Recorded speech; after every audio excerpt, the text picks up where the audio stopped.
And he'll get this away into the icy winter air.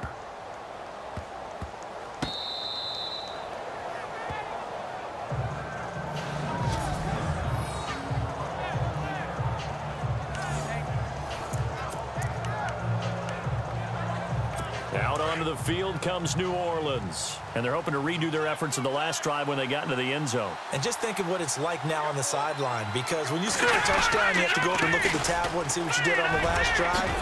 When you score points, it's a whole lot better view than when you're trying to figure out how to fix things there. Trying to find some space to operate, and now they'll have it. A gain of 12, a big first down to get away from the end zone. Oh, that's one to warm the hearts of all those old school football players, isn't it? Tough, hard, gritty run, got behind his pads, bowled over a few people. Look at that one, right up the gut. So through three quarters, no reason to lighten up now. Back to throw, Simeon. Caught by Snead over the middle. And he'll be taken down, but not before he gets his football out shy of the 30 to the 29. Fourth quarter, every drive's so critical, and you figure may only get one more shot after this, so a touchdown's imperative on this drive. It is, but you also have to think to yourself in play calling, don't hold anything back. Don't save it for the second touchdown. You got the first one for the second one to even matter. He couldn't quite hold it. Got hit. Ball pops out, incomplete. You get a tight end like this, and you know he's used to dishing out punishment, but here, he's one that has to absorb the contact, and as a result, unable to hold on to the football.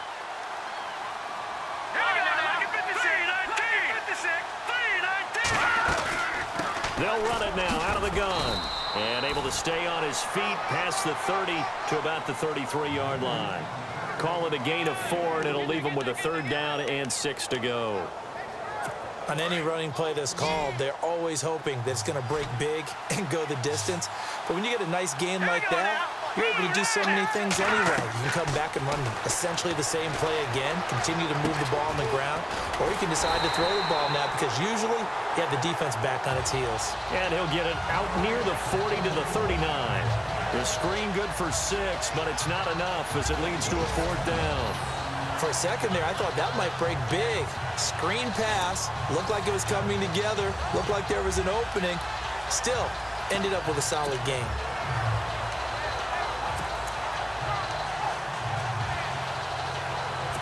All right, they're going to try and keep hope alive here on fourth down. They're going for it.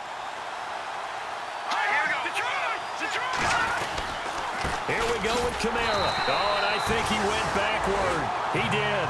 Alvin Kamara unable to push past that yellow line. And the Bears are going to get the football back, and they're going to get it in great field position. So still over 3 minutes remaining in this game, but boy, not getting that when that hurt. That's a little bit demoralizing, so they have to be careful about that because still have an opportunity if they can get some things done on defense. But now, since they've taken over on downs, a team with the ball, guess what? Going to 4-minute offense, maybe they can put this thing away. And maybe a measure of revenge there. He's had his way in this one, but this time they get him behind the line. Well, you had to punt on your first drive, and on the first...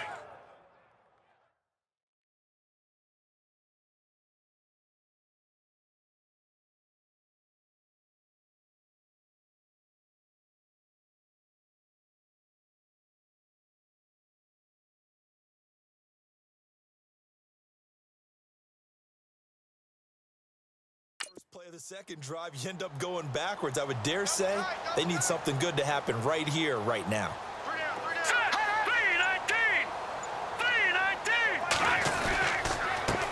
A handoff as they run the counter play. And he's going to take it down to about the 35 here. It's a 7-yard pickup, and they'll be looking now to 3rd and 6.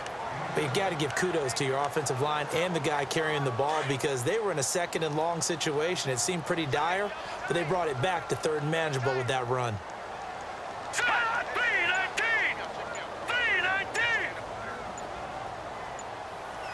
And the play clock's running down. They'll look to throw. He's going to flip one out here to his running back.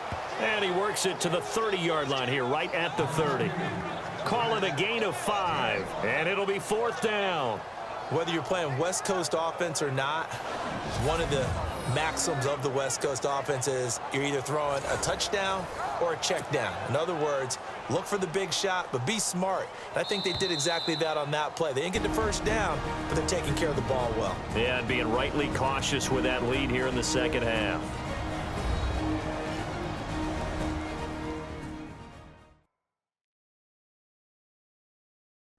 So the Bears with the football here as we welcome you back. They've got a 4th down here in a game that looks to have been decided already. So out comes the field goal team once more. It'll come from the right hash. It's a 47-yard attempt. And Santos able to put this one up and through. It's good. And that will swell the lead to 16. So they settle for just the 3 there, but clearly anything helps when you're trying to salt one away here in the 4th. Without a doubt, I think a touchdown would have been the final nail. But 3 does give him some breathing room and lets him build up a little cushion. And this will be a touchback as that sails over the end line. Now the Saints offense, they get ready to go back to work here. And on that last drive, went for it on 4th, turned it over. A good job by their defense, though. They held them to 3, but this offense, they've got to be a little bit better, a little bit more careful here. And sometimes when you see these calls on 4th down, when they decide to go for it, it's not necessarily the coach saying, I believe in my offense. Sometimes the coach saying, I believe in my defense. I can afford to go for it here, because if we don't get it, I don't think we'll give up more than 3. And that's exactly what happened there. You think that factored in? I do. I think that he had that in his mind going into the game, that I'm going to be aggressive on offense because I know I've got a defense that can hold up their end. He couldn't get the hook up there that time with Thomas. That'll bring up 2nd down. The positioning here is key. As a defensive back, you're taught 99% of the time, make a play on the football. But in this case, making a play on the man was all the difference. That's what forced the incompletion. Now Simeon, and he comes back with one complete. And now prior to this 3rd and 1, we're going to get a timeout here, as they'll get it with just over 90 seconds to go in the ball game. The Saints on 3rd down. They've converted 6 times and could use a 7th here. They're up against a 3rd and 1 situation. Let's go. Throwing again is Simeon, and he can't quite pick it. No interception so far. That probably should have been their first, but at least it's 4th down. I guess they're in a situation now, 4th quarter, where they're forced to take some chances, but I don't know that that was the type of a chance you want to take. And that one could very easily have been intercepted, and if it does get picked off, that could possibly seal this one. Going absolutely nowhere. He'll wind up losing a yard or 2. Here he is, the man taking the snaps under center, heading out for the next possession. And the passing game, I mean, look at the numbers. It's fallen off. When a team is struggling, sometimes you look at the quarterback. When the quarterback starts to struggle, who goes over and picks him up? Yeah, that's always a big one, isn't it? Usually, there's a quarterback whisperer somewhere. And what I mean by that is, whether it's an assistant coach, whether it's one of his best friends on the team, someone that can get in his ear, get with him and say, all right, my man, what do you need? What's going on here? There's always one person he can lean on. He's going to have to lean on that guy right now.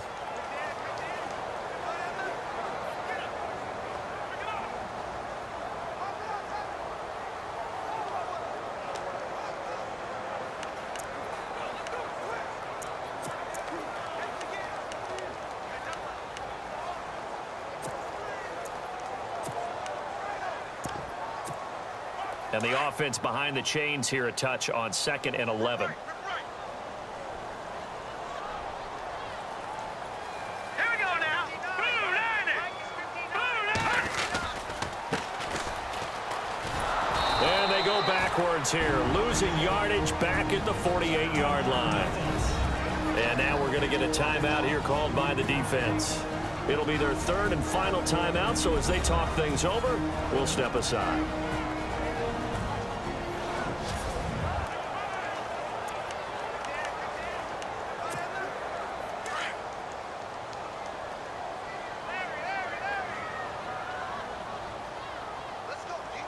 All right, here we go. Now a handoff looking right. Just a yard on the run there, and that's going to bring us to a 4th down.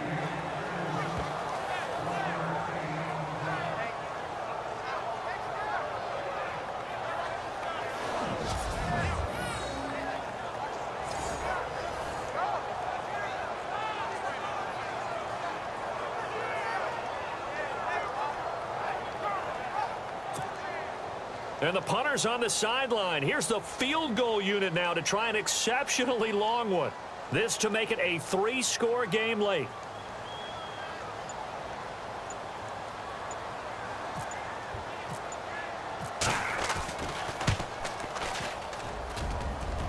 That's running out of steam, and it won't get there. He left it just short. No good. And this score will stay right where it is.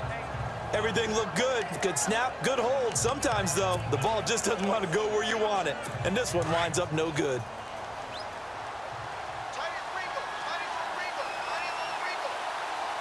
Here we go. Green, 39. Green. On 1st and 10, Simeon drops this off to Kamara out of the backfield. And he'll get it inside the 40 to the 39. Call it a pickup of 7, and it'll make it 2nd down. So there's the spike as it comes with 23 seconds to go. The Bears have put an extra defender in the secondary on 3rd down. Yep, they're in the nickel. Here we go.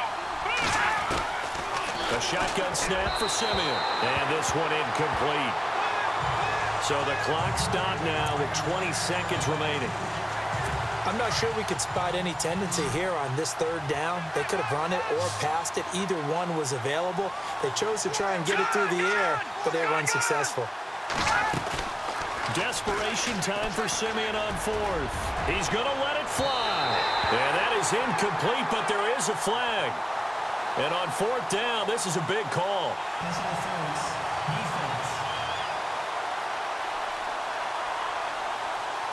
So they saw the contact before the ball arrived. Penalty flag for pass interference. And trying to avoid pass interference is so difficult. You're trying to slow down these skilled receivers, and somehow, some way, they make plays on the football, and sometimes you're there too soon. On 1st down, Simeon. And that'll be incomplete with 11 seconds remaining now. I'm going to need some help with this one. How did he miss him? Wide open in the end zone. He's not hurried. He's not hit.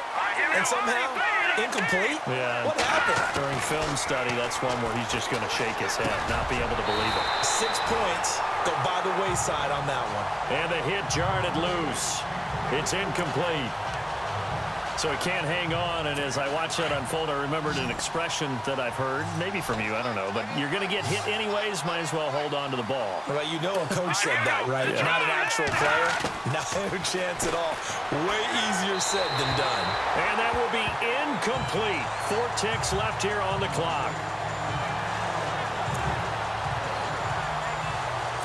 And a field goal obviously means nothing here. They're going to go ahead and go for it on 4th down.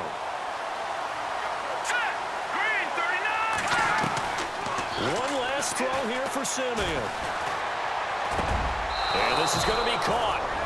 So it affects the final score, not the outcome, but it is a late touchdown here on the game's final play. Well, they knew a lot of steps had to happen here. They got step 1, the touchdown. You need a 2-point conversion here, don't you? You do, and as you continue to look ahead, if they're able to get that, somehow get the ball back and get another score, they have to go for 2 again. That's why teams are practicing multiple 2-point plays. We saw that in Super Bowl 51 with the Patriots getting a pair of big 2-point conversions. He said they were poised to make a deep run in the playoffs this season, and it's off to a terrific start with a win here. And once you get to the 2nd round of the playoffs, your goals have been met in a big way, and now you can start to think even bigger.